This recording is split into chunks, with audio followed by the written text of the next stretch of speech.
آپ صلی اللہ علیہ وسلم کا گزر دو قبروں کے پاس سے ہوا.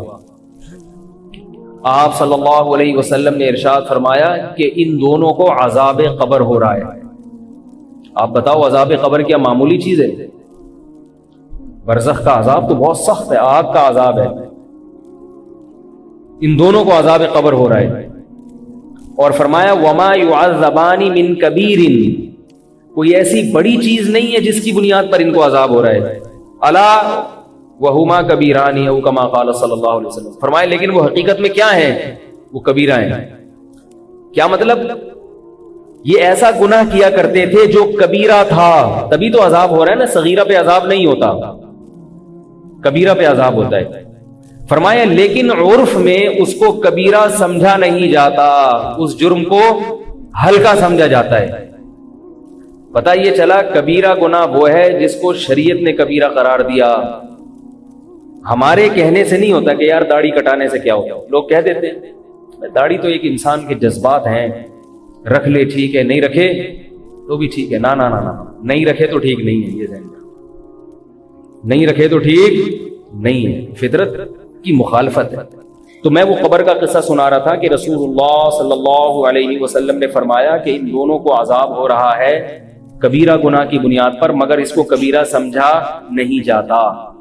فرمایا ان میں سے ایک وہ تھے جو پیشاب کی چھینٹوں سے بچتے نہیں تھے، اور دوسرے وہ تھا جو چغلیاں لگایا کرتے تھے. لڑائی ادھر کی ادھر، ادھر کی ادھر، اس کی بات اس کے منہ پہ، اس کی بات. اب بعض دفعہ انسان اپنے راز کی بات کسی کو بتاتا ہے، یار وہ فلاں بندہ ایسا ہے، آپ نے فلاں کو جا کے بتا دی وہ تمہارے بارے میں یہ کہہ رہا تھا. پھر اس نے 2-3 گالیاں نکالی، آپ نے اس کو بتایا تمہیں ایسی ایسی گالیاں دیا تھا. وہ ہوتا ہے نا ایسے، ہر محلے میں ہوتے ہیں، گھروں میں ہوتے ہیں. نندیں لڑواتی ہیں میاں بیوی کو. بھابھی، نند کا الٹ کیا ہوتا ہے؟ بھابھی ہوتا ہے. نند لڑواتی ہیں بھابھی کو اور اپنے بھائی کو بھابھی سے لڑوا دیتی ہیں. اس کی ادھر لگائی. میاں بیوی کو لڑوانا تو بہت ہی بڑا جرم ہے اللہ کے بندو. تو شیطان اس پر عمل پہ اتنا خوش ہوتا ہے، حدیث میں آتا ہے شیطان کسی عمل سے اتنا خوش نہیں ہوتا جتنا اس بندے سے خوش ہوتا ہے جو میاں بیوی کو لڑوا کے آئے. ادھر کی ادھر، ادھر کی ادھر، خام خام میں ان کو رہنے دو. چلو ایک غلط ہے تو غلط ہی، جب خوشی سے ہنسی خوشی زندگی گزار رہے ہیں تو تمہیں کیا ضرورت ہے ان کو لڑوانے کی؟ ایک آدمی آیا، ایک صاحب مجھے کہنے لگے، میرے گھر میں ایک بندہ آیا کہنے لگا کہ میری بیوی گھر میں صفائی ستھرائی کرتی نہیں ہے، گھر گندا رکھتی ہے. تو ایک خاتون آئی، وہ کہنے لگی مجھے فون کر کے آپ کی بیوی نے تو گھر کو کباڑ بنایا ہوا. کہہ رہے اس دن سے مجھے اپنی بیوی کی نفرت دل میں پیدا ہو. تو میں نے کہا کباڑ بنایا ہوا ہے یا نہیں بنایا ہوا، جب آپ اس کباڑ پہ ہی خوش ہو اپنی بیوی کے ساتھ تو کسی تیسرے کو اعتراض کرنے کی کیا ضرورت ہے؟ کتنی غلط بات ہے. کسی کے گھر میں جا کے اس میں عیب دیکھو، اور اس کی بیوی کی برائی شوہر کو، اور شوہر کی برائی. اب بعض شوہر ہوتے ہیں باہر آنکھ مٹکا کر رہے ہوتے ہیں. آج کل تو مارکیٹ میں اسی قسم کے شوہر آ رہے ہیں، زیادہ تر باہر آنکھ مٹکا کر رہے ہیں. اب کسی نے دیکھ لیا، بیوی کو جا کے بتا دیا تمہارے میاں کی تو یہ حرکتیں ہیں. بھائی غلط حرکتیں ہیں تو میاں کو بتاؤ نا، بھائی تم یہ کیا کر رہے ہو آنکھ مٹکا. یار آنکھ مٹکا تو سمجھتے ہیں نا، کرتے ہیں تو سمجھتے کیوں نہیں ہوں؟ معذرت کے ساتھ آپ لوگ نہیں کرتے، لیکن جو لوگ کر رہے ہیں وہ تو سمجھتے ہوں گے نا. تو اب بیوی کو جا کے کیوں بتا رہے ہو؟ اس کے دل میں شوہر کی برائی آئے گی. بھائی اس کو تو یہ بتاؤ تمہارا شوہر بہت اچھا ہے، تاکہ اس کے دل میں محبت ہو. اگر وہ غلط ہے، طلاق کے بعد کیا ہوگا؟ کیا ایسا اچھا شوہر مل جائے گا؟ ابھی تو آنکھ مٹکے والا ملا ہے، ابھی دوسرا وہ اس سے بھی بڑی فلم ہوگا، وہ پتہ نہیں کیا نکلے، اور گھر بچے رل جائیں گے، بڑی مصیبتیں کھڑی ہو جاتی ہیں. تو چغلیاں لگا کے دوستوں میں لڑائیاں پیدا کروانا، امام مسجد کو مقتدیوں سے بدگمان کرنا، مقتدیوں کو امام سے بدگمان کرنا، کمیٹی کو انتظامیہ کو امام سے، امام کو انتظامیہ سے. ہر آدمی ایک دوسرے کے خلاف لڑوا رہا ہے ایک دوسرے. محبت کی باتیں کم ہو رہی ہیں، لڑائی کی باتیں، بھائی بھائی کو لڑوایا جا رہا ہے، بہن بہنوں کو لڑوایا جا رہا ہے. سب پتہ نہیں ہم بچے ہوئے کیسے. اسی طرح یاد رکھو، حکومت کو عوام سے لڑوانا، عوام کو حکومت سے لڑوانا، یہ بھی غلط ہے.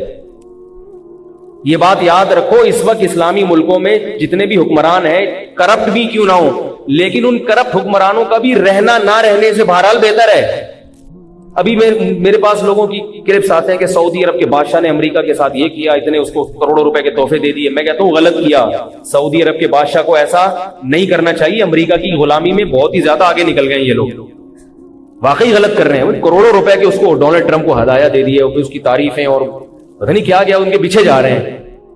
لیکن اس کے باوجود اگر سعودی عرب میں وہاں حکمرانوں کے خلاف قوم کھڑی ہو گئی تو اس کا فائدہ نہیں ہوگا، اس کا نقصان ہوگا، اس کا نقصان ہوگا۔ سعودی عرب ٹوٹ جائے گا، یہاں روافض کا قبضہ ہو جائے گا، حرمین ہمارے ہاتھ سے نکل جائے گا، بڑے خطرات ہیں۔ تو بھائی ٹوٹنے نہ دو کسی چیز کو، بھائی جیسے تیسے ہیں، بس زمان کی حد تک اعتراض، بھائی سعودیہ کے بادشاہ کو ایسا نہیں کرنا چاہیے تھا، لیکن بہرحال رہنے دو، کیونکہ ابھی وہاں اگر جمہوریت آئے گی تو لائے گا کون، اور کس کی مرضی کا آدمی آئے گا؟ افغانستان میں جمہوریت ہے، نام کی ہے، بیٹھے ہوئے کس کے چمچے ہیں؟ امریکہ کے چمچے بیٹھے ہوئے، اور افغانستان کا بیڑا غرق کرتے چلے جا رہے ہیں، کھائے جا رہے ہیں، افغانستان سے پتہ نہیں کیا کیا دھاتیں نکال رہے ہیں۔ لیبیا میں قذافی کو اتروا دیا، یہ کہہ کے کہ ظالم میں تھا، وہ ظالم میں مانتا ہوں، لیکن جیسا بھی تھا بہرحال اس کا ہونا نہ ہونے سے بہتر تھا۔ اس کی حکومت گئی ہے، لیبیا کے سارے وسائل پر اسلام دشمنوں کا قبضہ ہو گیا، سارے وسائل پر کس کا قبضہ ہو گیا؟ اسلام۔ عراق میں صدام حسین جیسا مرضی تھا، عیاش تھا، ظالم تھا، جو مرضی تھا، لیکن اس کو ہٹا کے ہمیں کیا ملا؟ کیا خلافت قائم ہو گئی وہاں پہ؟ بولو بھائی، سارے وسائل کس کے قبضے میں؟ اسلام دشمنوں کے قبضے۔ وہ تیل کے کنویں بھر بھر کے لے رہے ہیں، اتنا انہوں نے تیل جمع کر لیا، موجہ ہی موجہ، اور ہم یہاں بیٹھے ہوئے ہیں۔ او بھائی، جو تو حکمرانوں کے خلاف عوام کو ایسا کر دینا کہ وہ تلوار لے کے ان کے خلاف کھڑے ہو جائیں۔ ہاں، زبان سے جہاد ضروری ہے، ان کی غلط پالیسیوں پہ ان کو ٹوکنا کہ یہ غلط ہو رہا ہے، یہ صحیح ہو رہا ہے، یہ تو ضروری ہے، کیونکہ یہ ورنہ یہ بالکل ہی آؤٹ آف کنٹرول ہو جائیں گے۔ لیکن ان کے خلاف اگر لڑو گے تو نتیجہ کیا نکلے گا؟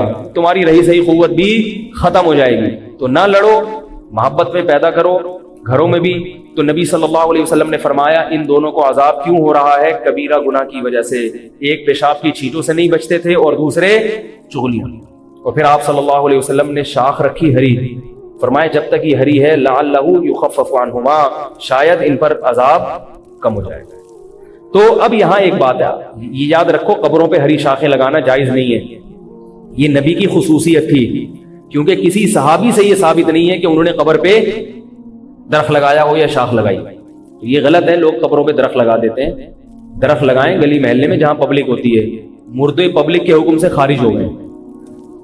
آپ کہیں گے وہاں بھی تو بہت زیادہ پبلک ہے، لیکن ان بیچاروں کو درختوں سے کوئی فائدہ نہیں ہوتا، وہ تو خود درخت کی کھاد بن جاتے ہیں بیچارے، تو جڑیں قبروں میں چلی جاتی ہیں، تو ان کو کوئی فائدہ نہیں ہے۔ بلکہ اور یہ قبرستان میں درخت لگانے کا ایک نقصان یہ ہوتا ہے کہ سارے ہیروئن کی چرسیوں کو وہاں چھپنے کی جگہ ملتی، سارے زانی وہاں پہنچ جاتے ہیں، سارے عامل اور جادوگر وہاں پہنچ جاتے ہیں۔ تو اب آپ جا کے دیکھو، یہ اتنے گھنے قبرستان ہیں کہ اس میں مردوں کو تو کوئی فائدہ نہیں ہو رہا، مردہ تو قبر کے اندر ہے نا، اس کو تو ایئر کنڈیشن بھی لگا دو بیچارہ، اس کے لیے تو یہ دنیا ختم ہو گئی اس کا۔ بلکہ مردوں کو نحوست ہو رہی ہوگی ان کی، جو وہاں پر جو غلط حرکتیں ہو رہی ہیں اس کی نحوست شاید مردوں کو نقصان نہ پہنچا رہی ہو۔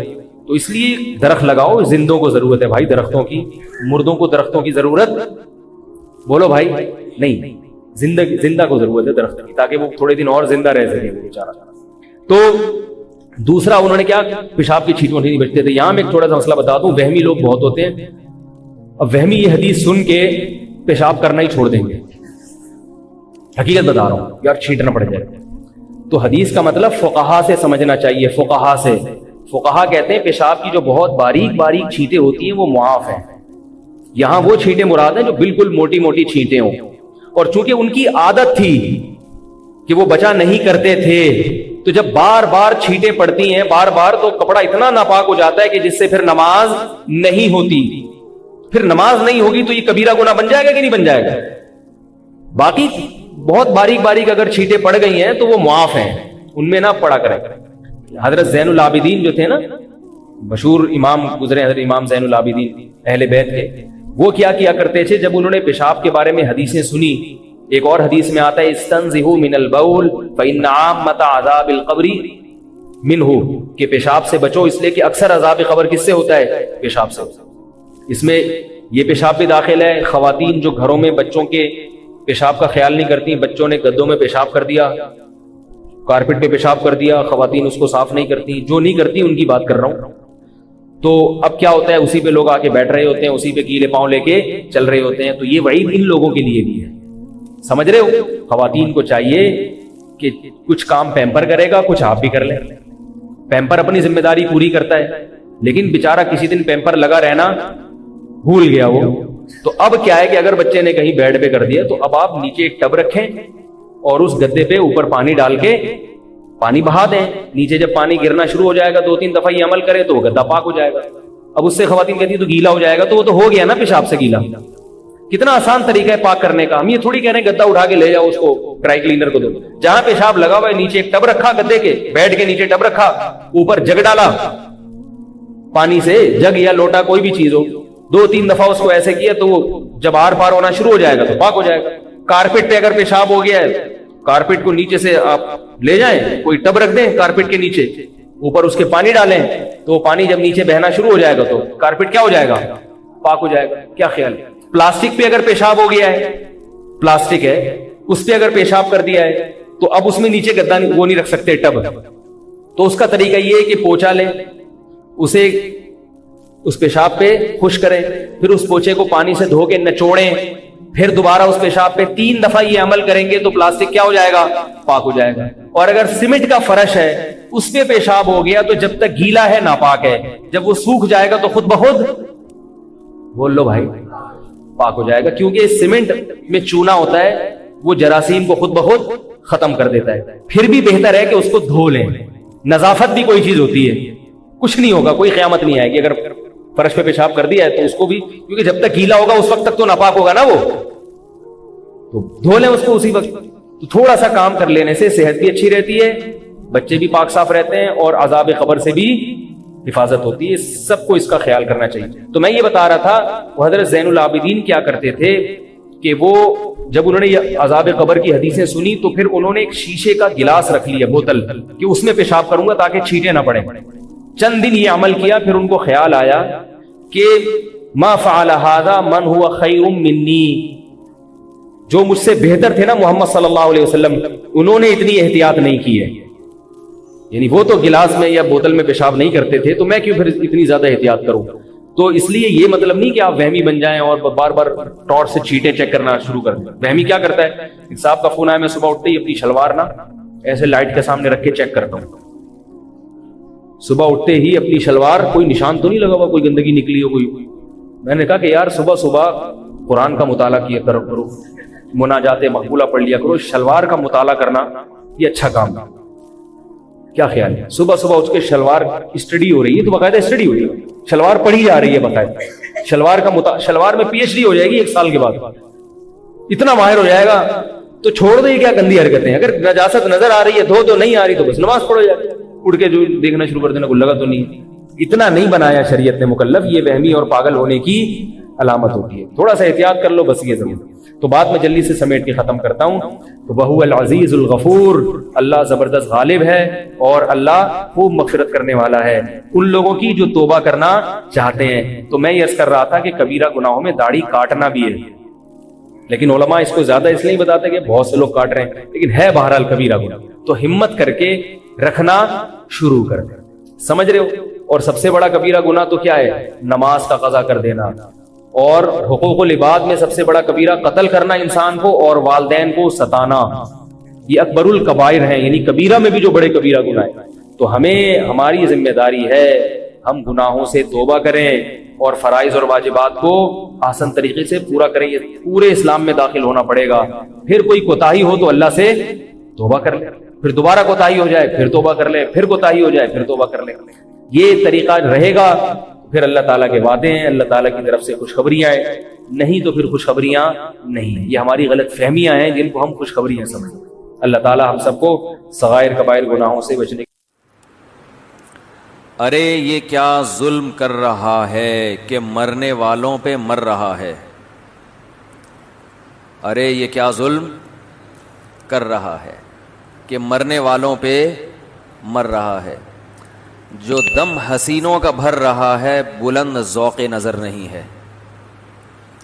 نظر کا جو ذوق ہے نا وہ بلند نہیں ہے.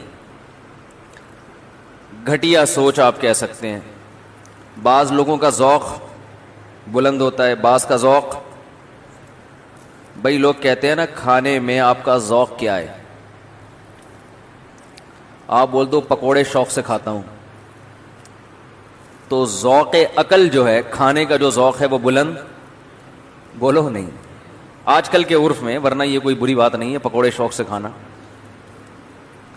انڈے والا برگر شوق سے کھاتے ہیں، یہ زنگر برگر شوق سے کھاتے ہیں. آپ کہتے ہیں انڈے والا بلند، آپ کا ذوق غریبوں والا ہے. تو میں کئی بار جیسے جانا ہوتا ہے نا مچھلی خریدنے، تو وہاں نئے نئے لوگ بھی آتے ہیں.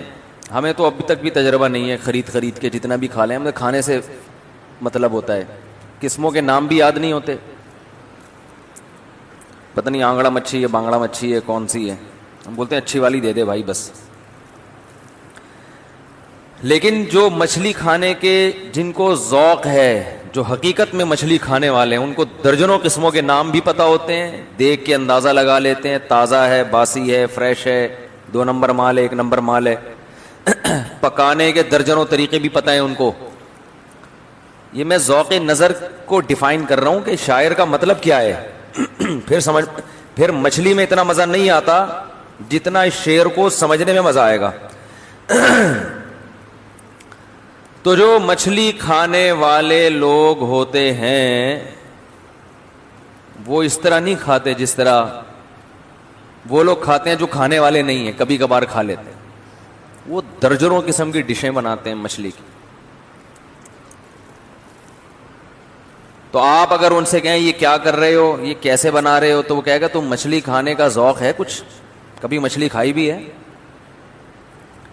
تو آپ کہو گے ہاں کھائی ہے. کہہ رہے یہ اس کو کھانا نہیں کہتے. مچھلی کھانے والے نہیں ہو، آپ کھا لیتے ہو، کھانے والے نہیں ہو. بریانی کا جو ذوق ہے، جو کراچی اور حیدرآباد میں اور انڈیا میں ہے، پورے پاکستان میں کہیں اور نہیں. اب بریانی کھانے کا جس کو ذوق ہو، پنجاب میں اس کو بریانی کے علاوہ دنیا کی ہر چیز ملے گی.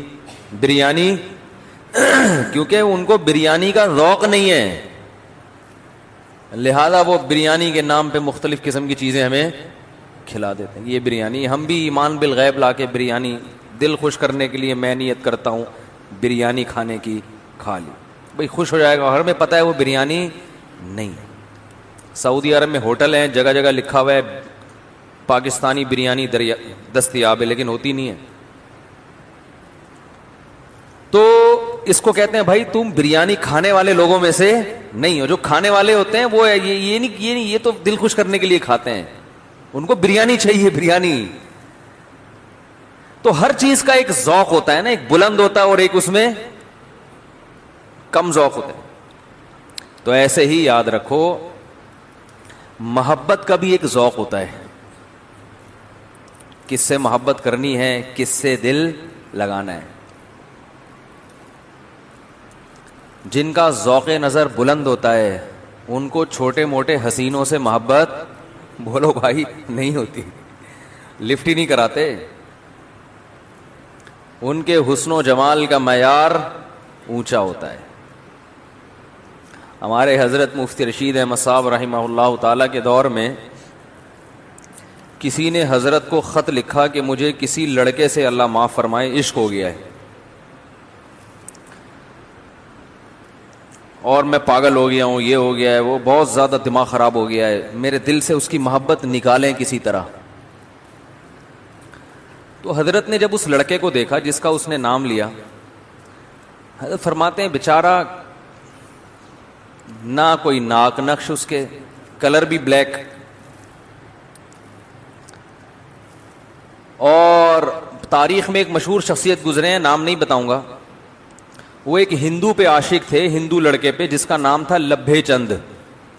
ایک ہسٹری میں ایک بہت بڑا شاعر گزرا ہے، اردو اور پنجابی شاعری میں دونوں میں.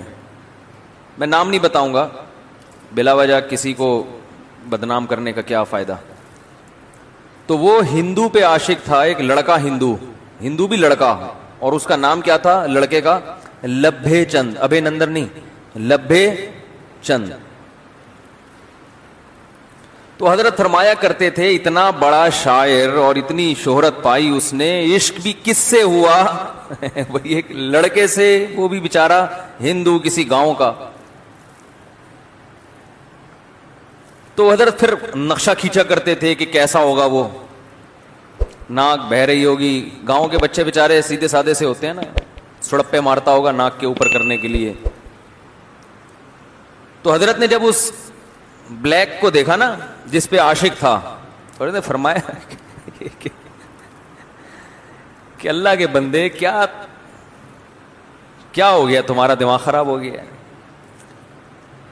بھائی لڑکے پہ عشق تو چاہے کتنا خوبصورت ہو, وہ بلند ذوق نظر ہو ہی نہیں سکتا, کیونکہ اللہ نے مرد کے لیے عورت کو بنایا ہے. جو لڑکوں پہ عاشق ہو رہا ہے وہ تو ویسے ہی بہت ہی گھٹیا ہے, بہت ہی گھٹیا. تبھی تو لوط علیہ السلام نے کہا تھا انی لعملکم من القالین, میں مجھے گھن آتی ہے, نفرت کرتا ہوں تمہارے اس عمل سے. میں تم گندگی میں کیوں جا رہے ہو؟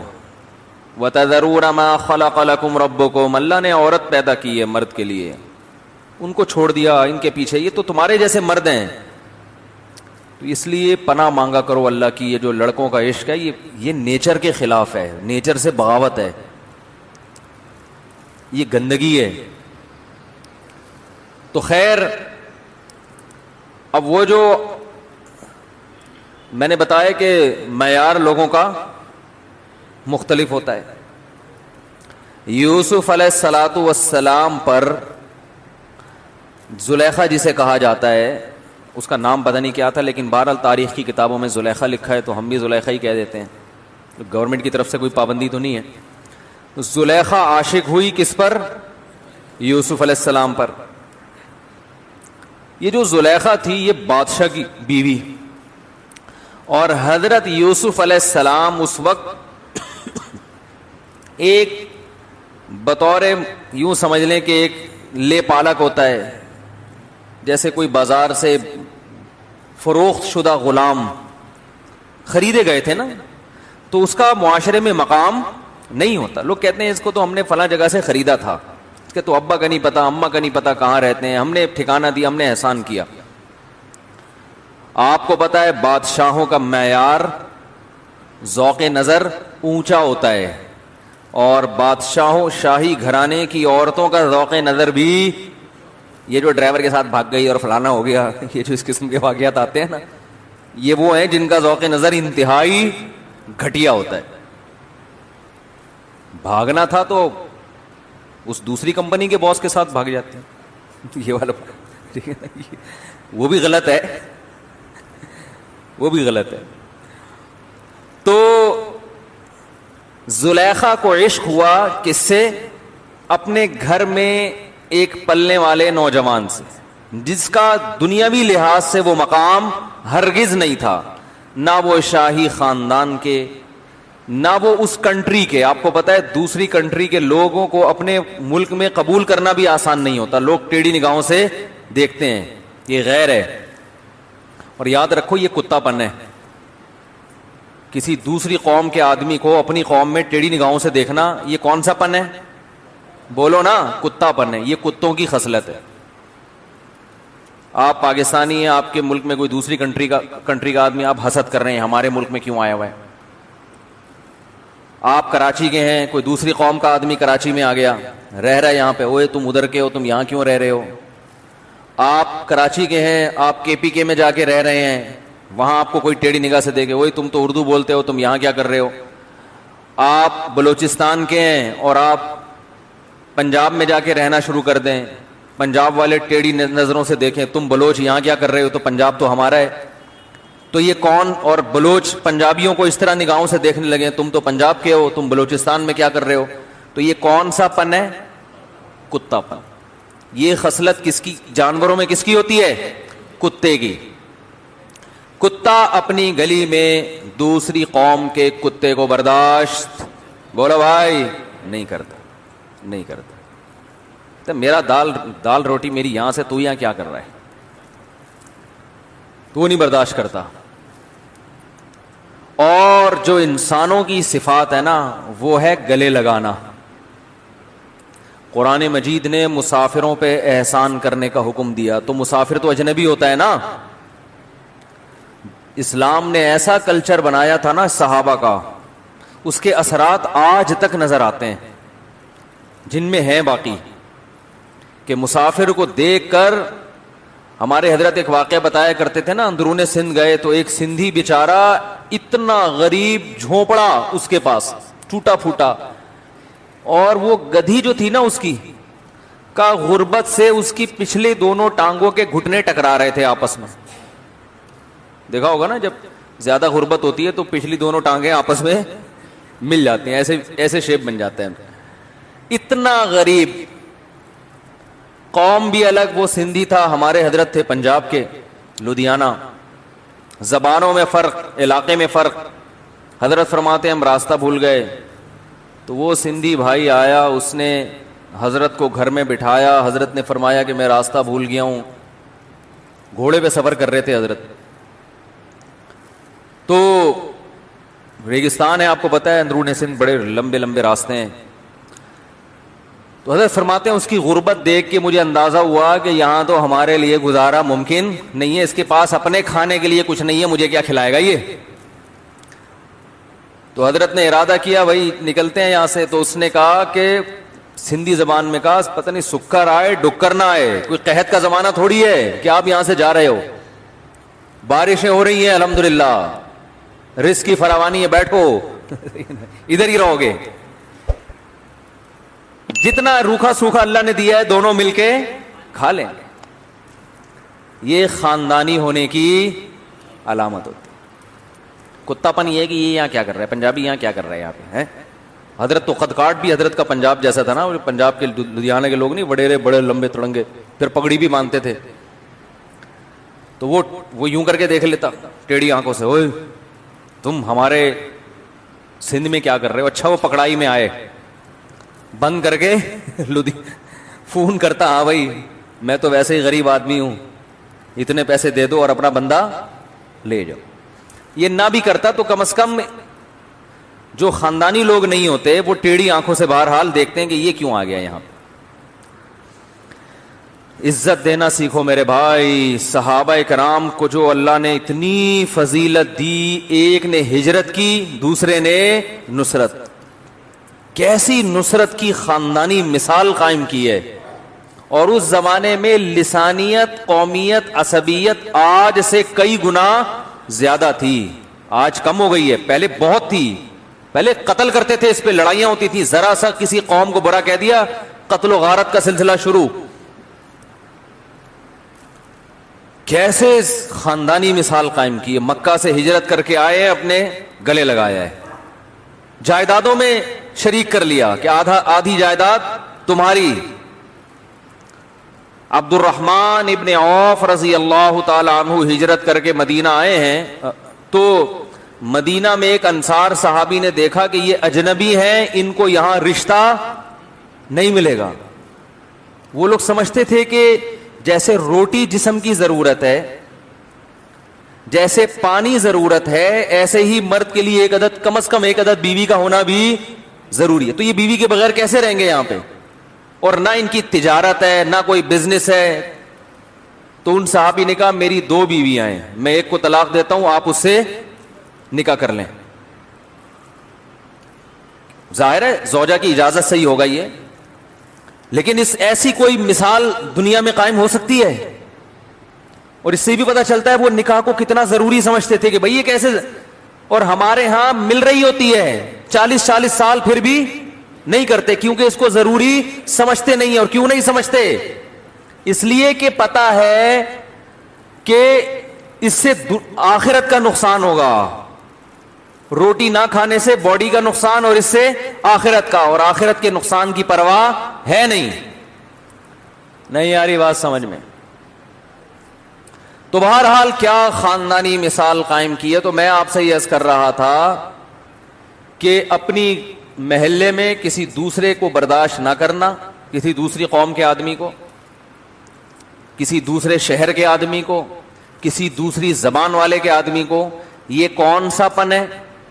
بولنے میں نا فائدہ ہوتا ہے, دماغ میں ایک بات بیٹھتی ہے, یہ کون سا پن ہے. ہاں اس سے بولیں, کیونکہ بولنے سے یہ ہوتا ہے کہ پھر جب آپ یہ کریں گے نا تو آپ کو احساس ہوگا یار میں نے خود بولا تھا کہ یہ کون سا پن ہے. ٹھیک ہے, ہاں تو گلے لگایا کرو قوموں کو. یار تو مہاجر ہے کوئی بات نہیں, آ جا. تو پٹھان ہے کوئی بات نہیں, تو پنجاب والا ہے آ جا بھائی. اور یاد رکھو ہر قوم میں جہاں خوبیاں ہوتی ہیں وہاں خامیاں بھی ہیں. انسان کی نیچر ہے کہ اپنی قوم کی خوبیوں کی طرف توجہ رکھتا ہے اور دوسری قوم کی خامیوں کی طرف. اگر آپ کو کسی دوسری قوم میں ایک خامی نظر آئے گی تو کچھ کوئی ایسی خوبی ہوگی جو آپ میں نہیں ہے. یہ سوچ کے لسانیت کو ختم کرنا چاہیے. ہوتی ہیں ہر ایک قوم میں خامیاں بھی ہوتی ہیں تو خوبیاں بھی ہوتی ہیں. تو خیر کہاں سے بات چلی تھی؟ یوسف علیہ الصلوۃ والسلام پر جو زلیخا لٹو ہو گئی تو شہر کی عورتوں کو اس پر اعتراض نہیں ہوا کہ یہ لٹو کیوں ہوئی ہے. انہوں نے کہا کوئی بھی کسی بھی ٹائم کسی پہ بھی لٹو، یہ ہمیشہ سے ہوتا آ رہا ہے، کوئی بھی کسی بھی ٹائم کسی پہ بھی لٹو ہو سکتا ہے. لوگ مجھے کہتے ہیں ہماری بیگم صاحبہ وہ فلاں سے بڑی فری ہو کے بات کرتی ہیں، وہ غیر محرم مرد ہے، وہ کہتی ہیں وہ میرے بھائیوں کی طرح ہے. تو میں کہتا ہوں بھائی دیکھو میں بدگمان نہیں کر رہا آپ کو، لیکن یہ یاد رکھو کوئی بھی کسی بھی ٹائم کسی پہ لٹو ہو سکتا ہے. اس کے لیے میرڈ ہونے یہ شرط نہیں ہے. انسانی جذبات کسی بھی وقت پھسل سکتے ہیں، تو احتیاط کرو. بیگم سے بولو جب تمہارا کوئی لگتا نہیں ہے تو کیوں باتیں کر رہی ہو بھائی؟ اس سے لگتا ہو تو نہیں کرنی چاہیے زمانے میں، سوائے بھائی جو محرم رشتے ہیں بس، اس کے علاوہ نہیں.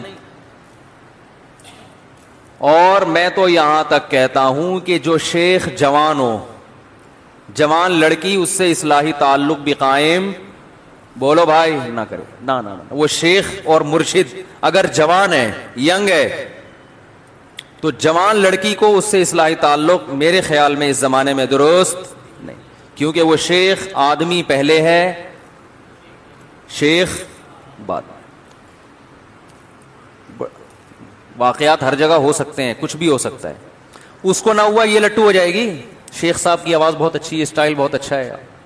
یہ سب چیزیں چل رہی ہیں مارکیٹ میں، اور لٹو ہونے کا کوئی فائدہ بھی نہیں ہے. شیخ صاحب نے کون سا اس سے شادی کرنی ہے؟ یا تو چلو لٹو ہوئی، شیخ صاحب کو کہا میں لٹو ہو گئی ہوں آپ پر، شیخ صاحب نے کہا چلو اسلام میں 4 کی اجازت ہے، دوسری آپ سے ہو جائے گی. وہ بھی شیخ صاحب نے کرنا نہیں ہے، تو فائدہ کیا؟ بہت سارے فتنے ہمارے سامنے آئے. یونیورسٹی میں پروفیسر سے تعلق ہو گیا لڑکی کا، پروفیسر صاحب 50 سال کے، لڑکی ابھی 20 سال کی، اور ماں باپ کو پتہ ہی نہیں ہے. تو بھائی جو بھی آدمی ہے نا، یاد رکھو چاہے وہ مفتی ہے، چاہے وہ عالم ہے، چاہے وہ بزرگ ہے، وہ آدمی پہلے ہے. عالم، مفتی، بزرگ، پروفیسر، ڈاکٹر، انجینئر بولو نا بعد میں ہے. سمجھ میں آ رہی ہو؟ تو احتیاط. کسی نے کیا کہا ہے نا کہ اگر رابعہ بصریہ جو اللہ والی تھیں، اتنی بڑی بزرگ خاتون تھیں، وہ اور حضرت حسن بصری جیسے بزرگ تنہائی میں جمع ہو جائیں تو شیطان ان کو بھی نہیں چھوڑے گا، وہاں بھی وار کرے گا. یہ نیچر سے تھوڑی لڑ سکتا ہے انسان، نیچر سے تھوڑی لڑ سکتا. وہ ایک صاحب مجھے کہنے لگے وہ ایک فلاں بزرگ ہیں، وہ لڑکیوں سے احتیاط ہی نہیں کرتے، دائیں بائیں لڑکیاں بیٹھی رہتی ہیں ان کے. اور تو ان کے مریدوں سے ہم نے کہا کہ آپ کے جوان لڑکیاں صبح شام آپ کے بے پردہ ہو کے آپ کے سامنے بیٹھتی ہیں، کوئی آپ کو تکلیف ہی نہیں ہوتی، تو آپ کے شیخ صاحب احتیاط نہیں کرتے. تو انہوں نے کہا ہمارے شیخ صاحب بہت بزرگ ہیں، بہت کیا ہیں، نیک. مجھے بتا رہے تھے. میں نے کہا وہ آدمی ہیں یا نہیں ہے پہلے یہ بتاؤ. اگر آدمی نہیں ہے تو بزرگ ہونے کی پھر ضرورت نہیں ہے، پھر جتنے بھی برے ہو بٹھا دو. اگر آدمی ہے اور پھر یا آدمی ہو اور اتنی لڑکیاں دائیں بائیں گھوم رہی ہوں اور ان کو کچھ ہو ہی نہیں رہا تو کچھ مسئلہ ہے پھر ان کے ساتھ. پھر ان کی بیوی کو بھی اعتراض ہوگا ان کے اوپر. تو نیچر سے نہیں لڑو میرے بھائی، جو تمیز سے زندگی. اسلام دین فطرت ہے. اسلام کیا ہے؟ دین فطرت. اس نے وہ باتیں نہیں کی ہیں جو ہوائی آسمانی باتیں ہوں. اور دوسرا اس زمانے میں وہی بات جو میں گھوم کے بار بار لاتا ہوں کہ نکاح تو کرتے ہی نہیں ہے، محاسبوں مراقبوں پہ چل رہا ہے سارا سیٹ اپ. نکاح کرنے سے بہت فائدہ ہوتا ہے بھائی، آدمی بہت نگاہیں جھک جاتی ہیں. بزرگ کی 4 شادیاں ہیں، پھر بٹھا دو گے، امید ہے اتنا مسئلہ نہیں ہوگا. لیکن وہ خوراک اسی طرح چل رہی ہے، انڈے پراٹھے، تو وہ پھر ظاہر ہے شیطان جو ہے وہ ورغلائے گا. تو زلیخا پر جو شہر کی بڑے خاندان کی جو عورتیں تھیں ان کو اعتراض یہ نہیں تھا کہ یہ لٹو کیوں ہو گئی. بات آ رہی ہے سمجھ میں؟ یہ ذوق نظر کے بلند ہونے کو میں سمجھا رہا ہوں, یہ سارا اسی میں نہ نکل جائے, ذوق نظر میں ٹائم. ان کو اعتراض اس پر تھا امرأۃ العزیز, مصر کے بادشاہ کی بیوی, تراود فتاہا, ایک گھر کے نوجوان پہ, لڑکے پر جو غلام بن کے رہ رہا ہے اس پر عاشق ہو گئی. انا لنراہا فی ضلال مبین, بڑی سخت غلطی میں پڑی ہوئی ہے. یہاں مطلب کیا ہے کہ اس کا ذوق محبت بلند نہیں ہے, معاذ اللہ گھٹیا سوچ کی عورت ہے. جو بادشاہوں کی بیویاں نوکروں پہ تھوڑی عاشق ہوتی ہیں, گھر کے لے پالکوں پہ تھوڑی عاشق ہوتی ہیں, اس شہزادے پہ ہوتی ہے بھائی, کسی دوسرے ملک کے بادشاہ پہ ہوتی ہے, سمجھ میں آتا ہے. تو جن کا ہاں, وہ پھر بادشاہ کی بیوی نے جو ہے نا حضرت یوسف علیہ السلام کی زیارت کروائی تاکہ پتہ چلے کہ ہمارا ذوق نظر تم سے کم از کم بہتر ہے, بہت بہتر ہے. وہ تو اس نے تو پوری بات کی ہوگی, قرآن نے تو مختصر ذکر کیا ہے نا. اس نے تو بلا کے جب یوسف علیہ السلام کی زیارت کروائی اور عورتوں نے اپنے ہاتھ کاٹ ڈالے اور کہنے لگی حاشا للہ ما ھذا بشر, اللہ کی قسم یہ انسان نہیں ہے, ان ھذا الا ملک کریم, آسمان سے کوئی معزز فرشتہ ہے جو زمین پہ اتر گیا, یہ انسان نہیں ہے. جیسے ہی ان عورتوں نے ہاتھ کاٹ ڈالے اپنے, ایسے مدہوش ہو گئی نا یوسف علیہ السلام کے حسن کو دیکھ کے, ہاتھ کاٹ ڈالے تو فوراً, اور یہ کہا کہ اللہ کی قسم یہ انسان نہیں ہے. تو اس موقع پر زلیخا کو فوراً ایک سیکنڈ بھی اس نے توقف نہیں کیا اور اشارہ کیا ذالک الذی لمتننی فی, یہ ہے وہ جس کے بارے میں کہہ رہی تھی کہ میرا ذوق محبت بلند نہیں ہے, یہ ہے وہ, اب بتاؤ ہے یا نہیں ہے. پھر آگے بھی بولا کہ تو جو گولے گنڈے والے پہ عاشق ہوئی تھی تجھے اپنا یاد نہیں ہے بھائی, تو جو وسیم تربوز والے پہ عاشق ہوئی تھی مجھے عورتیں پھر اسی طرح نا بھر بھر کے تپاتی ہیں ایک دوسرے کو. اپنا بھول گئی جو ڈرائیور کے ساتھ بھاگی تھی تو 6 مہینے بعد پکڑی گئی تھی. تو فذالک الذی لمتننی فی, یہ ہے وہ جس کے بارے میں تم مجھے ملامت کر رہی تھی, اب بتاؤ ملامت بنتی ہے؟ انہوں نے کہا نہیں بھائی ملامت نہیں بنتی. اس سے ایک اور بات پتہ چلتی ہے کہ اللہ نے جو حسن مردوں کو دیا ہے وہ عورتوں کو معذرت کے ساتھ, آپ سے نہیں خواتین سے. ہمارے حضرت فرمایا کرتے تھے اللہ نے ہر جنس میں نر کو زیادہ خوبصورت بنایا ہے. سکتا ہے کہ اشرف المخلوقات جو انسان ہے اس میں مادہ کو نر سے زیادہ حسن دے دیا ہو, ایسا نہیں ہے. مور زیادہ خوبصورت ہے یا مورنی؟ مور. لیکن مور کو اچھی مورنی لگے گی, وہ ایک الگ چیز ہے. لیکن اگر آپ نیوٹرل ہو کے دیکھیں تو مور میں حسن زیادہ ہے. تو اللہ کا ایک نظام ہے بنایا ہوا.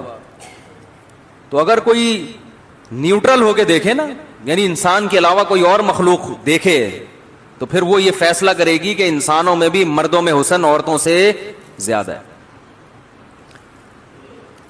وہ کیوں ہے, وہ ایک لمبی کہانی ہے. پھر کیسے آپ کہیں گے نہیں بھائی وہ تو اتنے بڑی بڑی مونچھوں والا آدمی, وہ چنگیز خان کا چھوٹا بھائی, وہ کہاں سے ہو گیا؟ حسن اور جمال الگ الگ چیزیں ہیں. جمال حسن سے اوپر کی چیز ہے. اللہ نے مردوں کو جمال دیا ہے, جمال. اس کائنات کے سب سے جمیل صاحب جمال رسول اللہ صلی اللہ علیہ وسلم تھے. اور حسن اللہ نے اکیلا یوسف علیہ السلام کو جتنا دیا, حدیث میں آتا ہے کہ میں نے معراج کی رات حضرت یوسف علیہ السلام سے ملاقات کی. آپ صلی اللہ علیہ وسلم نے فرمایا آدھا حسن اکیلے یوسف علیہ السلام کو دیا گیا ہے, باقی آدھا پوری دنیا میں تقسیم. جو ہم لوگ میں تھوڑے تھوڑے کچھ ہلکا پھلکا سا نور آیا ہوا ہے نا ہم لوگوں کے چہروں پہ, یہ وہ آدھے کے کروڑوں اربوں حصے کیے اللہ نے. تو ان اکیلے کو کتنا ملا ہوگا؟ یہ معجزہ تھا ان کا. تو خیر میں عرض کر رہا تھا, ہمارے حضرت یہ شعر پڑھا کرتے تھے, ارے یہ کیا ظلم کر رہا ہے کہ مرنے والوں پہ مر رہا ہے, جو دم حسینوں کا بھر رہا ہے بلند ذوق نظر نہیں ہے. بھائی تو کتنے ہی زیادہ حسین پر مرے, لیکن اس نے مرنا تو ہے نا ایک دن. تو آپ کے حسن کا معیار کتنا ہی اونچا کیوں نہ ہو، اس کے بعد بھی اللہ کی نظر میں آپ کا معیار اونچا نہیں ہے، کیونکہ آپ ایک ایسی چیز پہ مر رہے ہیں، ایسی چیز سے متاثر ہو رہے ہیں جس نے خود مرنا ہے. مر رہے ہو ایسوں پہ جو خود مریں گے، تو بیوقوفی کی بات ہے یا نہیں ہے؟ ایک آدمی کے بارے میں فیصلہ ہے کہ اس نے مرنا ہی مرنا ہے، آگ میں جل رہا ہے. اگر آپ آگ میں چھلانگ لگا کے اس کو بچا سکتے ہو تو آپ چھلانگ لگائیں، لیکن آپ کو پتا ہے کہ میں جب آگ میں چھلانگ لگاؤں گا اس کو بچانے کے لیے 100% یقین ہے یہ پھر بھی نہیں بچے گا، لیکن میں مر جاؤں گا اس کے ساتھ. تو لوگ کہیں گے نا کہ جو مرنے والا ہے خود اس پہ کیوں مر رہا ہے تو؟ تو بھائی دنیا میں جتنی خوبصورت چیز ہو، بلڈنگیں، آج کل یہ عشمش مارکیٹ میں ضرورت سے زیادہ چل گیا ہے کیونکہ بدنظری دبا کے ہو رہی ہے. اسکولوں میں کو ایجوکیشن سسٹم دیکھ رہے ہیں، ایک دوسرے سے بات چیت ہو رہی ہے، ٹیچریں فیمیل ٹیچرز دیکھ رہی ہیں وہ لڑکوں پہ عاشق ہو رہی ہیں. جو بڑی عمر کی انٹیاں ہیں ان کو جب یہ لونڈے لپاڑے اسکول میں نظر آتے ہیں، نوجوان فریش چہرے، ان کو اپنے میاں کیا لگتے ہیں، عجیب سے لگ رہے ہوتے ہیں، آڑے ترچے لگ رہے ہوتے ہیں، ٹھیک ہے نا. کمپلینز آتی ہیں، وہ اس پہ عاشق ہو رہی ہیں، وہ کسی پہ عاشق ہو رہا ہے، وہ کلاس فیلو پہ عاشق، وہ پڑوسوں، کیونکہ پردہ بھی معاشرے میں ختم اور بدنظری کو برا نہیں سمجھا جاتا. کسی لڑکی کو لوگ دیکھ رہے ہوتے ہیں نا نوجوان، وہ تھینک یو کہتی ہے، شکریہ، ہمیں بھی اس قابل سمجھا کہ آپ نے ہمیں دیکھا. پہلے کسی خاتون کو کہتے ہیں آپ بڑی اچھی لگ رہی ہیں، اٹھا کے جوتا مارتی تھی. اب ڈراموں فلموں نے یہ سکھایا ہے کہ آپ کسی خاتون سے کہیں آپ ماشاءاللہ بڑی پیاری لگ رہی ہیں تو کیا کہے گی؟ تھینک یو، بہت شکریہ. چل رہا ہے مارکیٹ میں؟ نہیں چل رہا. تو ایسے موقع پہ ہول سیل کے حساب سے عشق بولو بھائی پھیلے. ہم رو رہے ہیں کہ مکانوں سے دل نہ لگاؤ، ہم رو رہے ہیں گاڑیوں سے دل نہ لگاؤ، دولت سے دل نہ لگاؤ. لوگ کہہ رہے ہیں اصل ٹینشن تو یہ ہے. خودکشیاں جو سب سے زیادہ ہو رہی ہیں نا، آپ تحقیق کرو ہمارے ملکوں میں جو خودکشی ہو رہی ہے، ان میں سب سے زیادہ خودکشی سے مرنے والے ناکام عاشق ہیں. سمجھ رہے؟ ناکام عاشق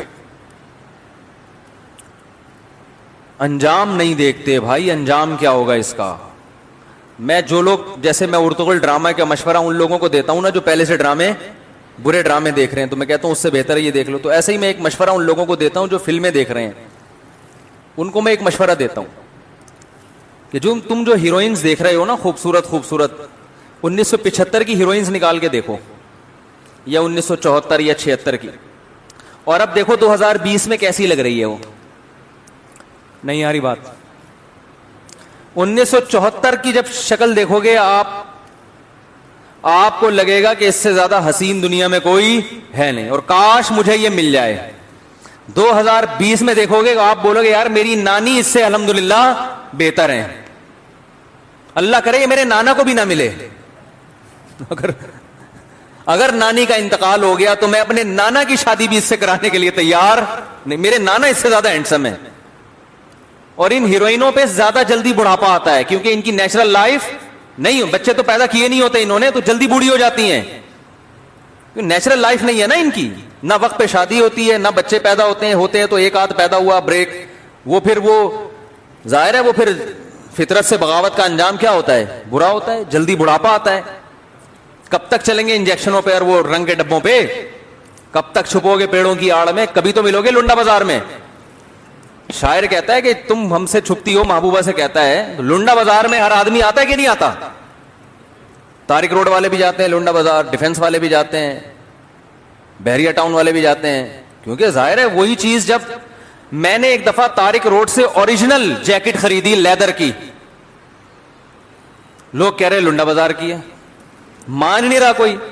میں نے کہا آئندہ لنڈا بازار سے ہی خریدوں گا اور بولوں گا طارق روڈ کی ہے، پھر مان جائیں گے. کیونکہ لنڈے کے مال میں اور طارق روڈ کے مال میں کوئی صاحب بصیرت ہو تو وہ ایسی چیز اٹھا کے لے آئے گا، لنڈے سے کوئی فرق پتا نہیں چلتا. تو اس لیے شاعر نے کیا خوب کہا، کب تک چھپو گے پیڑوں کی آڑ میں، کبھی تو ملو گے لنڈا بازار میں. تو بھائی کب تک اس ڈسٹیمپر کی اور یہ اس کی وجہ سے اپنی فزیکل جو فٹنس ہے اس کو برقرار رکھو گے؟ اور اللہ کی قدرت کی خواتین پہ بڑھاپا اور بھی جلدی آتا کیونکہ ان پہ مرنے والے زیادہ ہوتے ہیں نا تو اللہ ان کو جلدی مارتا ہے. ان کے حسن و جمال نے لوگوں کو بہت زیادہ لوگوں کو خراب کیا ہوتا ہے, تو اس لیے اللہ کہتے ہیں ان کو جلدی خراب کروں گا تاکہ یہ عبرت کا نشان بنے. تو 1974 تو بہت پرانا ہو گیا. ٹھیک ہے, 80 میں چلے ہیں, 90 میں چلے ہیں. کوئی 90 کی ہیروئن لکھ کے پھر 2020 میں دیکھو اس کو اب کیسی لگ رہی ہے. گوگل پہ لکھیں اب کیسی لگ رہی ہے. گوگل تو ایسا ہوشیار ہے, جو لکھو بتا دیتا ہے, سب کچھ بتاتا ہے گوگل. تو وہ پورا بتا دے گا کیسی لگ رہی ہے. لکھا بھی بولے گا اب بتا. نیچے یہ بھی کمنٹس آئیں گے گوگل کے, اب بتا. تو بھائی وہ کیا دوبارہ شعر پڑھ لوں کہ ارے یہ کیا ظلم کر رہا ہے کہ مرنے والوں پہ مر رہا ہے, جو دم حسینوں کا بھر رہا ہے بلند ذوق نظر نہیں ہے. بلند ان لوگوں کا نظر کا ذوق ہوتا ہے جو ایسی چیزوں پہ مرتے ہیں جو ہمیشہ آپ کے ساتھ رہیں. ناپاک محبتیں قبر میں ساتھ نہیں جاتی, پاک محبتیں جاتی ہیں. ماں باپ کی محبت قبر میں کام آئے گی کہ نہیں آئے گی؟ بیوی سے محبت بھی کام آئے گی. بھائی بہنوں کی محبت بھی, بولو بھائی, کام آئے گی. یہ جو گرل فرینڈ کی محبت ہے یہ یہیں, اور وہ بھی 2-4 دن روئے گی, اس کے بعد اس کی سیٹنگ فوراً, بلکہ ہو سکتا ہے اسی وقت چل رہی ہو, آپ کو پتہ نہ ہو, یہ بھی ممکن ہے. وہ میں سنا دوں, دوبارہ بہت دفعہ سنا چکا ہوں لیکن نئے نئے لوگ بھی آتے ہیں نا. ایک آدمی کی شادی ہوئی, خود ہزاروں سے دوستیاں تھیں لیکن بیوی ایسی چاہیے تھی انتہائی پاک دامن کہ جس نے کبھی آنکھ اٹھا کے کسی مرد کی طرف نہ دیکھا ہو. آج کل معیار یہی ہے نا کہ خود پتہ نہیں کیا کیا کر کے آیا ہوا ہوتا ہے. جب شادی ہوئی ہے تو پھر یہ اپنی بیگم سے کہنے لگا آج سے تم میری کائنات, تم ہی میری مسرت, تم ہی میری راحت. یہ بیچارہ ویسے ہی مسرت راحت, وہ سمجھی اپنی گرل فرینڈز کے نام بتا رہے ہیں. کہہ رہے آج سے تم ہی میری چاہت بھی, تم ہی میری راحت بھی, تم ہی میری مسرت بھی, تم ہی میری کائنات بھی. کہتی ٹھیک ہے پھر آج سے ستار بھی تم, غفار بھی تم, سلیم بھی تم اور وسیم بھی تم. وہ حیران ہے یہ کہ وہ کیا رہا ہے. تو یہ ہے وہ محبتیں جس پہ لوگ کیا ہو رہے ہیں, مر رہے ہیں. وفا نہیں ہے, وفا کے ڈائلاگ اس کی علامت نہیں ہے کہ وفا ہے. دیکھو پاکیزہ رشتہ, جتنا پاکیزہ رشتہ اللہ نے والدین اور اولاد کا بنایا, خدا کی قسم اس سے زیادہ پاکیزہ رشتہ ہو نہیں سکتا. ماں کا رشتہ, باپ کا رشتہ, کیسا پیارا رشتہ ہے بھائی, اس پہ مر نہیں رہے. باپ ناراض ہے تو اسٹریس میں نہیں جا رہے, ڈپریشن میں نہیں جا رہے. کیسے دل ہو گئے ہیں بھائی. ٹائم پاس ہے یہ دنیا, دل لگانے کی جگہ نہیں ہے. تو ایک اور حضرت مجذوب رحمت اللہ علیہ تھے نا, وہ بھی ایک شعر کہا کرتے تھے, بڑا مشہور شعر ہے ان کا. رنگ رلیوں پہ زمانے کی نہ جانا اے دل, یہ خزاں ہے جو بانداز بہار آئی ہے. بعض دفعہ آتی خزاں ہے, اسٹائل بہار والا ہوتا ہے. ہوتی وہ کیا ہے, بولو نا بھائی. اسٹائل سے لوگ دھوکہ کھا جاتے ہیں. بالوں کا اسٹائل بڑا اچھا ہوتا ہے, ایسا لگتا ہے ان سے زیادہ نیک دنیا میں کوئی ہے نہیں. اسی اسٹائل میں وہ آپ کو ٹھگتے ہیں. دکاندار دیکھو نا, اٹھاتے ہیں بیٹھاتے ہیں آپ کو, آ جائیں. اسٹائل کیا ہوگا آپ کے لیے, یہ آپ سے چونکہ خاص تعلق ہے اس لیے آپ کے لیے یہ گائے, آج کل قربانی کا چل رہا ہے نا تو گائے زیادہ آ رہی ہے دماغ میں, آپ کے لیے گائے 1 لاکھ کی. اسٹائل ایسا ہوتا ہے آدمی کہتا ہے میرے لیے, عام لوگوں کے لیے شرٹ 2.5 لاکھ کی ہو, میرے لیے کیا ہے, حالانکہ وہ پہنا رہا ہوتا ہے آپ کو. تو اسٹائل سے دھوکہ نہ کھایا کرو میرے بھائی. یہ جو دنیا ہے نا, دنیا جب آپ جاتے ہیں بڑے علاقوں میں, بڑے بنگلوں میں, آپ کے دل میں چاہت پیدا ہوتی ہے. میرے ساتھ اللہ کا ایک خاص کرم ہے, اپنی تعریفیں ممبر پہ بیٹھ کے نہیں کرنی چاہیے, لیکن اگر اللہ نے کوئی احسان کیا ہو تو میرا خیال ہے عبرت کے لیے بیان کرنے میں کوئی حرج نہیں ہے. تو اور ہم کو اتنے نیک ہیں بھی نہیں کہ یہاں بیٹھ کے تعریفیں کریں, کوئی عمل ہی نہیں ہے ہمارے پاس تو بتانے کے لیے. ایک چیز ہے, میں کسی کے بنگلے میں بیٹھ کے اس سے متاثر الحمدللہ کبھی نہیں ہوتا کہ اس کا اتنا اچھا بنگلہ کیوں, اتنی اچھی ہے وہ. میں کہتا ہوں یہ بیچارے کی زندگی دیکھو, اینٹیں دیکھو یار, کیا ہے. اتنا پکا گھر ہے بھائی, اتنا کافی, علاقہ ذرا صاف ستھرا ہو, مچھر نہ ہو, گندگی نہ ہو, گٹر لائنیں نہ بہ رہی ہوں, پانی کا سیٹ اپ ہو, بس کافی ہے. منجی ڈال کے پنکھا لگاؤ, وہ پیڈسٹل فین نہیں ہوتا, وہ ایسی ہوا پھینکتا ہے کہ کمزور آدمی تو برداشت نہیں کر سکتا. وہ کیا خیال ہے؟ اور منجی پہ سونے کا جو گرمیوں میں مزہ ہے وہ گدے پہ سونے میں نہیں ہے. نیچے سے بھی ہوا, سائڈوں سے بھی ہوا, اوپر سے بھی ہوا. تو اتنی مزے کی زندگی اللہ آپ سب کو دے رہا ہے بھائی. کیوں بنگلوں سے متاثر یار؟ اتنا گھر بنا لیا اس نے, بحریہ ٹاؤن میں یہ کر لیا اس نے, ادھر یہ کر لیا, ہائے میرے پاس. دفع کرو بھائی, کیا ہے؟ اس کو نہیں دیکھ رہے جو رہنے والا ہے, اس کے گھر کو دیکھ رہے ہیں. رہنے والے کو دیکھو, رہنے والے کو دیکھو, بولو یار اس کی بازو میں, اس کے بازو میں کیلشیم زیادہ ہے یا میرے بازو میں؟ پھر اپنے بازو دیکھو کرو, یار اللہ کا شکر ہے بھائی ہماری روح جس باڈی میں رہتی ہے اس کا اسٹرکچر اگر مضبوط ہے تو آپ مٹی کے گھر میں بھی رہتے ہو, آپ اس سے زیادہ اچھی لائف گزار رہے ہو. اور جو سیٹ صاحب بنگلے میں رہ رہے ہیں ان کا جو اپنا فزیکل اسٹرکچر ہے, باڈی کا جو اسٹرکچر ہے, وہ اگر آپ سے کمزور ہے تو بھائی اتنے موٹے موٹے بھی سریے ڈال لو, تھوڑے دنوں میں پتلی گلی سے نکلنا ہے. ایک اٹیک آئے گا اور صاحب جی کا انتقال ہوگا. مکان کو دیکھ رہے ہیں, مکین کو نہیں دیکھ رہے, رہنے والے کو نہیں دیکھ رہے. سارا فوکس اس کے مکان کو کیا ہوا ہے.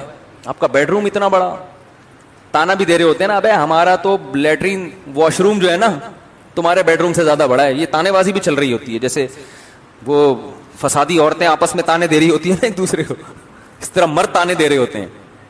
فسادی عورتیں کا ہے, وہ عورتیں نہیں کا جو میرا بیان سن رہی ہیں. تو بالکل دیواروں اینٹوں سے تو دل لگانا بولو نا ہے ہی نہیں.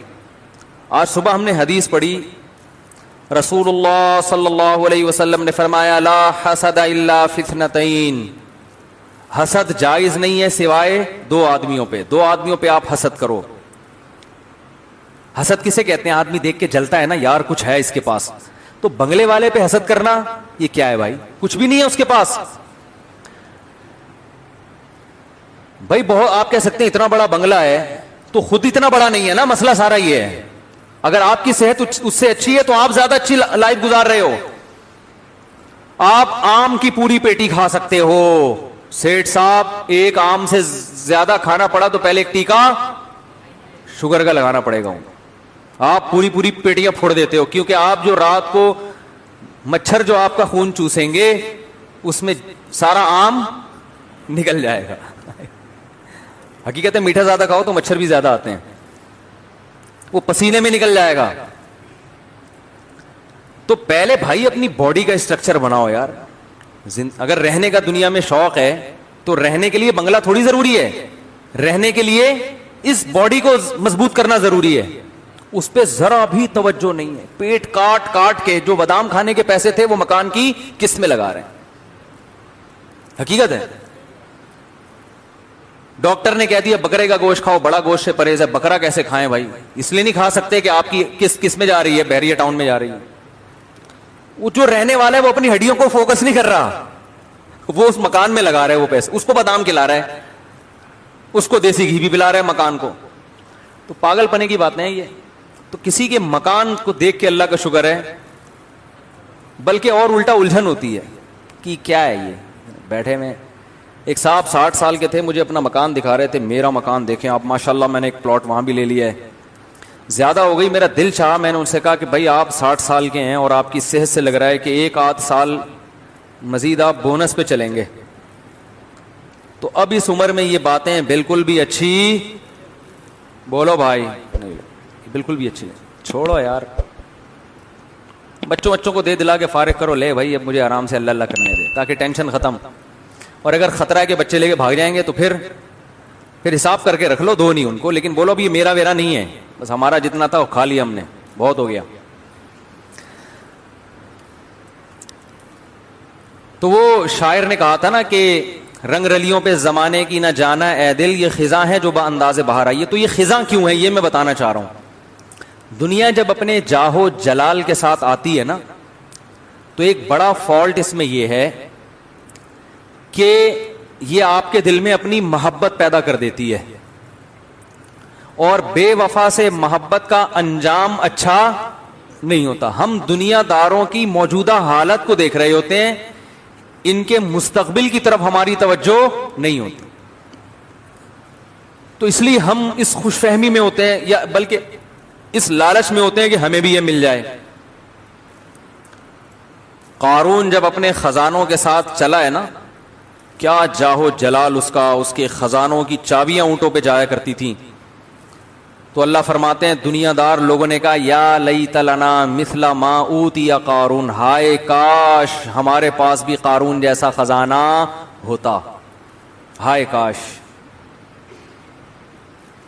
آج بچے کیا کہتے ہیں، یار کاش ہمارے ماں باپ کی کیا سوچے ہمارا بچہ بھی اتنا بڑا آدمی بنے. بڑے کا مطلب پتہ ہے کیا ہوتا ہے؟ پیسہ آ جائے اس کے پاس، یہ مطلب ہوتا ہے بڑے کا. ہائے کاش یہ ہو جائے، ہائے کاش. تو وہی دیکھ کے نا قارون کے خزانے اور جاہ و جلال اور اس کی عزت دیکھ کے ہائے کاش ہمیں بھی ایسا کچھ ملتا. سارے گولے گنڈے والے اور جتنے غریب لوگ ہیں سارے یہ بیچارے کہہ رہے تھے. تو اللہ فرماتے ہیں وقال الذین اوتوا العلم، جن کو اللہ نے حقیقت میں علم دیا، وہ علماء جن کے دل میں دنیا کی محبت نہیں ہے، انہوں نے کیا کہا، ویلکم، تمہارا ستیہ ناس ہو. یہ گالی تھی. گالی جب نکالی جاتی ہے جب بہت ہی کوئی بری بات کر رہا ہو. تمہارا ستیہ ناس ہو، کیسی باتیں کر رہے ہو، یہ کوئی قابل رش چیز ہے؟ مر جائے گا، ختم ہو جائے گا. ثواب اللہ خیر، جو اللہ بدلہ دے گا ایمان والوں کو وہ اس سے بہتر ہے. یہ آزمائش کی جگہ ہے. تو اللہ فرماتے ہیں جب ہم نے قارون کو زمین میں دھسایا ہے نا، تو وہی لوگ جو کل تک کہہ رہے تھے نا ہائے کاش ہم بھی قارون جیسے ہوتے، تو فوراً کہنے لگے وَإِكَأَنَّ اللَّهَ يَبْسُطُ الرِّزْقَ لِمَن يَشَاءُ لَوْلَا أَمَّنَّ اللَّهُ عَلَيْنَا، اللہ کا احسان ہو گیا کہ ہم بچ گئے، ہمیں اتنا پیسہ نہیں ملا. یہ جو ابھی آپ کہتے ہیں نا کاش میرے پاس بھی ایسا ہوتا، جب آخرت میں زیادہ تر دولت مند جہنم میں جائیں گے، سارے نہیں، زیادہ تر کون جائے گا؟ پیسے والے لوگ، وہ زیادہ جہنم میں، کیونکہ عیاشی زیادہ انہوں نے کی ہوگی. تو یہ جو ابھی رشک ہو رہا ہے نا کاش ہی ہوتا، جب دیکھو گے نا آخرت میں تو شکر ادا کرو گے، اللہ تیرا شکر ہے تو نے ہمیں اتنا نہیں دیا. ابھی تو ہے نہیں نا، تو اس لیے بڑی بڑی باتیں ہیں. وَيْلَكُمْ ثَوَابُ اللَّهِ خَيْرٌ لِمَنْ آمَنَ، تباہ ہو جاؤ، اللہ کا بدلہ اس کے لیے بہتر ہے جو ایمان لائے اور نیک اعمال اختیار کرے. تو نبی صلی اللہ علیہ وسلم نے فرمایا حسد، یہاں حسد سے مراد ہے رشک، یعنی کسی کو دیکھ کے انسان کا دل چاہتا ہے نا میرے پاس بھی آ جائے.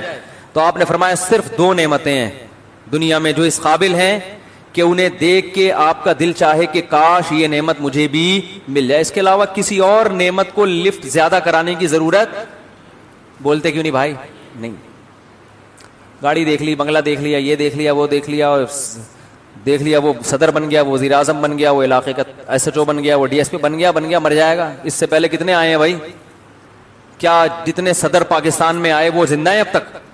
سارے نکل لیے، سب نکل جائیں گے بھائی. کچھ بھی قابل رش نہیں. فرمایا صرف 2، ایک وہ جسے اللہ نے دولت دی ہو اور وہ اللہ کے راستے میں لٹا رہا ہو، مدرسے بنوا رہا ہے، مسجدیں بنوا رہا ہے، بیوہ عورتوں کو کھلا رہا ہے، اپنے بیوی بچوں کو بھی کھلا رہا ہے، اپنے رشتہ داروں پہ خرچ کر رہا ہے، کیونکہ اللہ کو اوپر والا ہاتھ نیچے والے ہاتھ سے پسند. کھلا رہا ہے، کھانے والا نہیں ہے. اور آج جس کے پاس دولت ہوتی ہے نا تو اپنے پیسے سے اس سے بھی کھا رہا ہے، اس سے بھی کھا رہا ہے، اس سے بھی. پیسے سے کیا کر رہا ہے؟ کھانے کا ذریعہ بنا رہا ہے پیسے کو. کیونکہ غریب آدمی کے تعلقات نہیں ہوتے، پیسے والے کے کیا ہوتے ہیں؟ تعلق. وہ پیسہ کھلا کے پیسہ. وقت کم ایک دلچسپ واقعہ سناؤں کہ کیسے پیسے سے لوگ پیسہ بناتے ہیں. ہماری سلفلاحی مسجد کا کئی سال پرانا واقعہ ہے. میں اس وقت یہاں امام نہیں تھا. یہاں جو کمیٹی کے سابق صدر تھے طارق بھائی، انہوں نے واقعہ سنایا کہ ایک سیٹ آیا یہاں پہ. اس نے دیکھا ہاں بھائی یہ مسجد میں کیا ضرورت ہے، ہاں یہ ادھر کلر کروانا ہے، اچھا یار کروا دو. کروا دیا انتظامیہ نے. یار یہ اچھا یہ کمرہ بنانا ہے، اچھا یہ کمرہ بنا دو. پیسہ لگا رہا ہے بھائی، 6-7 لاکھ روپے اس زمانے میں بہت تھے، لگا دیے. پھر دوسری مسجد کیا، ہاں بھائی کیا بتاؤ بھائی وضو خانہ بنوانا ہے، بنوا دو. مزدور لایا وضو خانہ. لوگ بڑے متاثر، ماشاءاللہ بھائی. اب مجھے ڈر لگ رہا ہے آپ لوگ کہیں یہ بزنس نہ شروع کر دیں. اب لوگوں کی عادت ہوتی ہے جس کے پاس پیسہ دیکھتے ہیں اس طرف کھسکنا شروع کر دیتے ہیں. بھائی چھوڑ دو اس کو. لوگ آئے حضرت آپ کے پاس ماشاءاللہ اللہ کا دیا بہت کچھ ہے, کاروبار کیا ہے؟ چھوڑو یار کاروبار واروبار, یہ میں اسٹائل سے متاثر ہوتے ہیں نا لوگ, میں آپ کو اسٹائل بھی سکھا رہا ہوں, چھوڑو کاروبار واروبار. پھر بھی حضرت کچھ تو بتائیں کہ ارے یار وہ ٹریول ایجنٹ ہوں, یہ جو لڑکے بیچارے مجبور ہوتے ہیں, کسی کو امریکہ بھیج دیا, کسی کو لندن بھیج دیا ایجوکیشن کے لیے, ویزے لگواتا ہوں, ایمبیسی میں تعلقات ہیں, اسی کا کمیشن لیتا ہوں, کوشش تو یہی کرتا ہوں سارا کہاں لگے, مسجدوں پہ لگے. بھائی میرے بچے کو بھجوا دیں امریکہ یار, دوسرا آیا میرے بچے کو لندن بھجوا دیں, تیسرا میرے بچے کو جاپان کا صدر بنوا دیں, ٹھیک ہے نا, وہی جو لوگوں کے صدر تو زیادہ ہو گئی, لیکن میرے بچے کو یہ بھجوا دیں, میرے بچے کو سعودیہ بھجوا دیں, تیرے بچے کو یہ. تو اب وہ جناب پہلے تو نہیں میرے پاس ٹائم نہیں بھائی, چلو آپ مسجد سے آپ کا تعلق ہے, نمازی ہیں, اچھا ٹھیک ہے 3 لاکھ روپے جمع کراتے ہیں, میں کوشش کرتا ہوں اسی کے اندر کام ہو جائے. 3 لاکھ وہاں سے لیے, 4 لاکھ وہاں سے لیے, 5 لاکھ وہاں سے لیے, مسجدوں میں انویسٹمنٹ ہوئی تھی 6 لاکھ کی, جمع ہو گئے ماشاءاللہ 12 لاکھ جب ہوئے تو اب دوسری مسجد میں کنسٹرکشن کا کام انہوں نے, بولو بھائی, شروع کر. بات آ رہی ہے سمجھ میں؟ تو پیسے سے کیا بنایا جاتا ہے؟ ہاں, داڑھی بھی ماشاءاللہ ان کی, چہرے پہ باقاعدہ نور لگوایا انہوں نے, آرڈر پہ بھی نور بنتا ہے آج کل, کریمیں ایسی آ رہی ہیں نور کی کرنیں نکلیں گی, لوگ کہہ رہے ہیں حاجی صاحب, نمازی صاحب. پھر لوگ کہتے ہیں داڑھی والے فراڈی ہوتے ہیں. بھائی داڑھی والے فراڈی نہیں ہوتے, فراڈی لوگ داڑھی بھی رکھ لیتے ہیں بعض دفعہ فراڈ کرنے کے لیے, سمجھ رہے ہیں؟ وہ ظاہر اسی گیٹ اپ میں آئے گا نا وہ, اور لوگ اتنے بیوقوف ہیں پکڑا رہے ہوتے ہیں پیسے. تو نبی نے فرمایا 2 لوگ قابل رشک ہیں, ایک وہ جس کو اللہ نے پیسہ دیا اور وہ کیا کر رہا ہو, دن رات اللہ کی راہ میں خرچ کر رہا ہو خیر کے کاموں میں. تو غریب آدمی رشک کر سکتا ہے, کاش میرے پاس پیسہ ہوتا اور میں بھی اللہ کی راہ میں اس طرح سے خرچ کرتا, کتنا ثواب کما لیتا آخرت میں. صدقہ جاریہ بنتا ہے نا یہ. تو دوسرا وہ شخص نبی نے فرمایا جس کو اللہ نے علم دیا, علم, اور وہ اس علم کو لوگوں میں بانٹ رہا ہے. تو فرمایا رشک آنا چاہیے کہ کاش اللہ نے مجھے بھی علم دیا ہوتا اور میں لوگوں کو علم سے, بولو بھائی, فائدہ پہنچا رہا ہوتا. اور اس کی فضیلت, دوسرے بندے کی فضیلت شریعت میں پہلے والے سے زیادہ, تو یہ زیادہ قابل رشک ہے. دلیل اس کی یہ ہے کہ پہلے والے لوگ پیغمبروں میں بھی گزرے ہیں, سارے پیغمبر نہیں. دوسری جو علم کی نعمت ہے وہ اللہ نے سارے پیغمبروں کو دی ہے, دولت سارے پیغمبروں کو نہیں دی. تو اس کا مطلب اللہ کی نظر میں علم کی ویلیو دولت سے زیادہ, لیکن دولت پہ رش کرنے والے زیادہ اور علم پہ رش کرنے والے مارکیٹ سے شارٹ چل رہے ہیں. یہ تمنا نہیں ہوتی کاش میرا بچہ بھی عالم بنے, دین کی خدمت کرے, نا نا نا نا, کیوں بنے عالم ہے بھائی اور یہ یاد رکھو, یہ جو نبی نے فرمایا نا, میں نے کئی بار یہ بات بیان میں بتا چکا ہوں کہ احادیث اور قرآن میں مثالیں ہوتی ہیں, لیکن مقصد اس سے ایک اصول سمجھانا ہوتا ہے کہ قابل رشک وہ آدمی ہے, وہ شخص قابل رشک ہے جو خیر کا, بہت زیادہ خیر کا کام کر رہا ہے, اس میں یہ صلاحیت ہو, کسی میں اللہ نے ایسی صلاحیت دی ہے اور اس کی وجہ سے وہ انسانیت کو فائدہ پہنچا رہا ہے, تو ایسا آدمی قابل رشک ہے. تو یہ کوئی بھی صلاحیت ہو سکتی ہے, یہ تو مال اور علم تو ایک مثال ہے, کیونکہ یہ سب سے اہم چیزیں.